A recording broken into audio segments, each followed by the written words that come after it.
ऐसे ही श्राद्धादि कर्म में नाम गोत्र आदि का उच्चारण किया जाता है।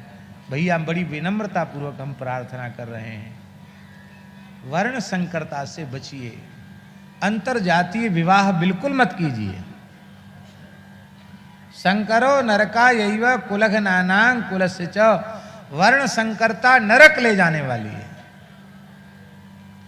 आपके कुटुंब परिवार का पुत्र अथवा पुत्री स्वेच्छा पूर्वक यदि धर्म शास्त्र की मर्यादा के विरुद्ध विवाह करता है तो तजिए ताहि कोटि बैरी सम जज्जपि परम स्नेही, उसका सर्वथा त्याग कर देना चाहिए। जैसे शरीर में एक अंग गलना शुरू हो गया, डॉक्टर ने कहा इसको काट के नहीं फेंकोगे तो सारा शरीर तुम्हारा गल जाएगा, सारे शरीर में कैंसर फैल जाएगा, तो डॉक्टर की सलाह से वो अंग काट के फेंक दिया जाता कि नहीं फेंक दिया जाता।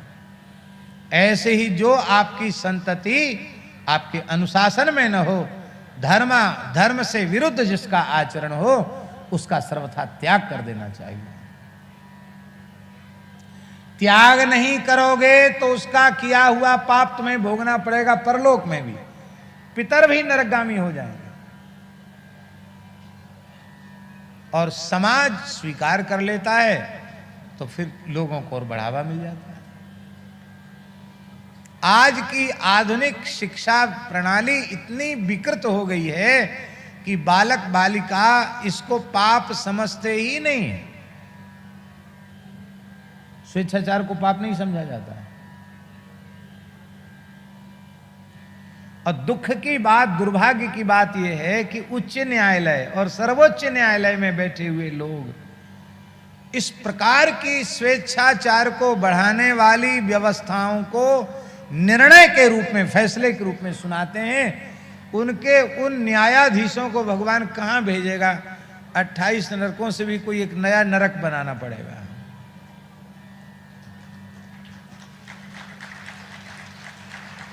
इसलिए मेरी प्रार्थना है कि आप पद मुक्त हो जाएं, नौकरी चली जाए जाने दो, लेकिन धर्म और सदाचार के विरुद्ध आप निर्णय कभी न दें।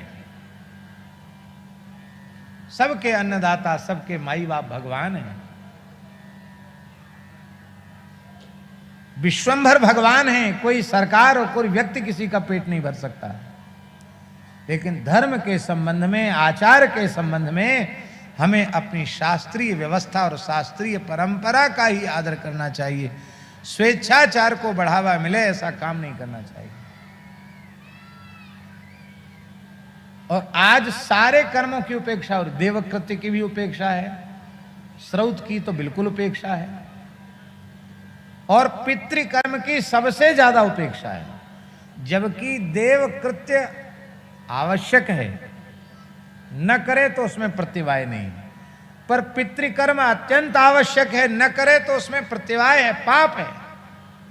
आज पितृकर्म लोग नहीं करते।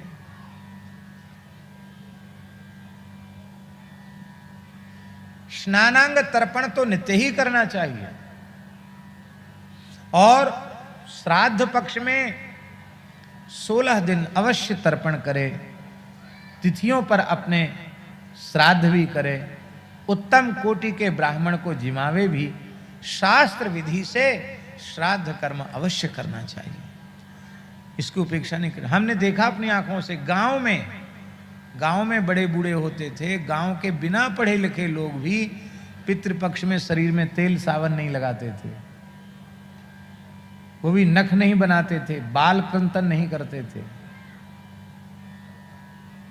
अब सब मनमाना हो गया। और पितृकर्म की उपेक्षा से ही परिवारों में घोर अशांति व्याप्त है, उपद्रव व्याप्त है। इसलिए भैया पितृकर्म को बहुत आदर पूर्वक करना चाहिए। और ऐसे दुर्भाग्य की बात एक और है कि आज पितृकर्म कराने वाले विद्वान ब्राह्मण भी उपलब्ध नहीं हो पा रहे हैं।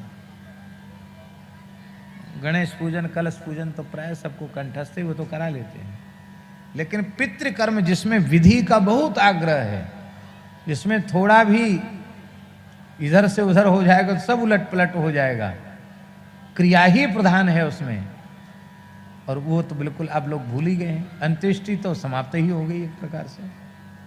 महिमा अपने स्थान पर है, वर्ण संकरता के दोष के कारण उसको जो श्राद्ध का फल है वो धुंधकारी को प्राप्त नहीं हो पा रहा था। इसलिए उसने कहा कि हमको फल तो मिलना नहीं है, 100 श्राद्ध करो तो भी।